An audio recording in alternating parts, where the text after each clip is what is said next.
क्या आप भी सोच रहे हैं कि पैसे का सही इस्तेमाल कैसे हो? आज के एपिसोड में हम बात करेंगे एक ऐसे कॉन्सेप्ट की जो आपके फाइनेंशियल फ्यूचर को बदल सकता है। तो वीडियो को एंड तक ज़रूर देखिए क्योंकि ये सिर्फ ज्ञान नहीं, एक नया नज़रिया है पैसों को देखने का। क्या आपने कभी सोचा है कि महीने के आखिरी हफ्ते में पैसे क्यों खत्म हो जाते हैं? रिया की तरह जिसकी 30,000 रुपए की सैलरी भी उसके हाथ से फिसल जाती है। यह किताब उन सभी के लिए है जो पैसों के साथ एक बेहतर रिश्ता बनाना चाहते हैं। रिया ने अपने फोन पर बैंक बैलेंस चेक किया और एक लंबी सांस ली। 30,000 रुपए की सैलरी और महीने के 20 तारीख तक खत्म, यह कैसे हो सकता है? उसकी आंखों के सामने पिछले महीने के खर्च तैरने लगे। ऑनलाइन शॉपिंग में 8,000 रुपए, कैफे में दोस्तों के साथ बैठक के 5,000 और बिना सोचे समझे लिए गए पर्सनल लोन। उसने खिड़की से बाहर देखा। बारिश हो रही थी और उसके मन में बारिश की तरह ही उलझने गिर रही थी। प्रिया एक आम युवा प्रोफेशनल थी जिसकी जिंदगी पैसों की उलझनों में फंसी हुई थी। एक दिन उसने पैसे की समझ किताब खरीदी और अपने वित्तीय गलतियों को सुधारने की ठानी। बजटिंग, जीवन का नक्शा। रिया ने किताब का पहला पन्ना पलटा। लेखक ने लिखा था, बजट वह नक्शा है जो आपको अंधेरे में रोशनी दिखाता है। उसी शाम रिया ने एक नोटबुक निकाली और अपने सभी खर्चे लिखे। पहली बार उसे एहसास हुआ कि उसकी 30% कमाई सिर्फ वेटिंग स्ट्रेस पर खर्च हो रही थी। अगले दिन उसने ऑफिस के सीनियर अविनाश से बात की जो फाइनेंस पर वर्कशॉप लेते थे। अविनाश ने समझाया, रिया, बजटिंग का मतलब पैसों को जेल में बंद करना नहीं बल्कि उसे सही दिशा देना है।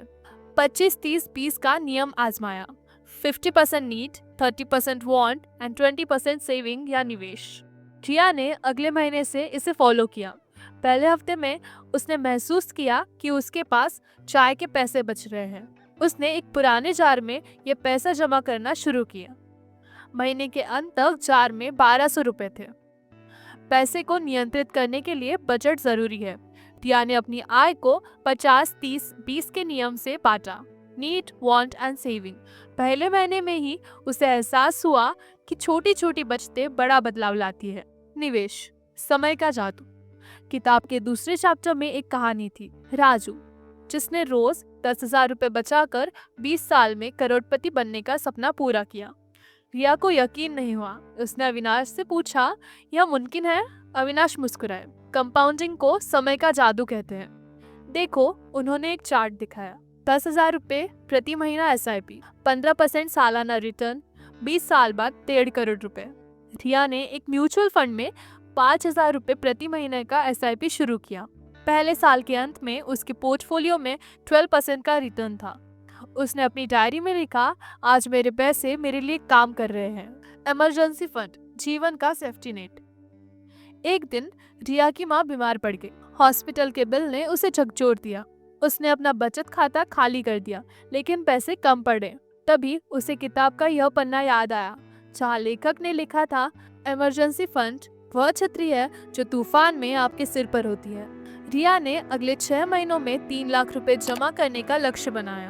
उसने अपनी शॉपिंग और ईटिंग आउट की आदतों में कटौती की। 1 साल बाद उसके पास न सिर्फ इमरजेंसी फंड था बल्कि उसने अपने माँ के इलाज के लिए लोन लेने से भी बचा लिया। जब उसकी माँ बीमार हुई तो किताब ने उसे याद दिलाया, बिना सेफ्टी नेट के जिंदगी के बारिश में भीगना पड़ता है। रिया ने 6 महीने के खर्च के बराबर फंड बनाया। कर्ज, दोस्त या दुश्मन। रिया की दोस्त सोनल ने एक कार खरीदी। सोनल का कहना था, EMI सिर्फ 15,000 रुपए है। लेकिन रिया ने देखा कि सोनल की जिंदगी अब लोन के इर्द गिर्द घूम रही थी।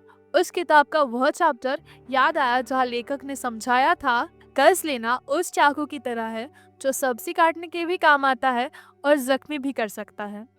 रिया ने अपने पर्सनल लोन को चुकाने का फैसला किया। उसने अपनी SIP को थोड़ा कम करके अतिरिक्त पैसे लोन पर लगाए। 8 महीने में वह लोन फ्री हो गई। उस दिन उसने अपने आप को एक चॉकलेट केक गिफ्ट किया बिना किसी गिल्ट के। टैक्स प्लानिंग, स्मार्टनेस की परीक्षा।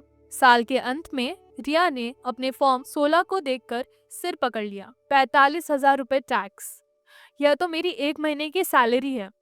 उसने किताब में टैक्स प्लानिंग वाला चैप्टर खोला। लेखक ने लिखा था, टैक्स बचाना गैर कानूनी नहीं बल्कि समझदारी है। अविनाश ने उसे ईएलएसएस और हेल्थ इंश्योरेंस के बारे में बताया। रिया ने 1.5 लाख रुपए ईएलएसएस में निवेश किए और 25,000 रुपए का हेल्थ पॉलिसी प्रीमियम भरा। नतीजा, उसका टैक्स 18,000 रुपए तक कम हो गया। ईएलएसएस और हेल्थ इंश्योरेंस की मदद से उसने टैक्स बचाया और सीखा, टैक्स बचाना गैर कानूनी नहीं, समझदारी है। फाइनेंशियल फ्रीडम, आखिरी मंजिल। 5 साल बाद रिया अब एक सीनियर मार्केटिंग मैनेजर थी। उसके एसआईपी की वैल्यू 10 लाख रुपए को पार कर चुकी थी। इमरजेंसी फंड में 6 महीने के खर्च के बराबर रकम थी। उसने अपने पापा को एक मैसेज भेजा, पापा, मैंने अपनी पहली प्रॉपर्टी के लिए डाउन पेमेंट कर दिया है।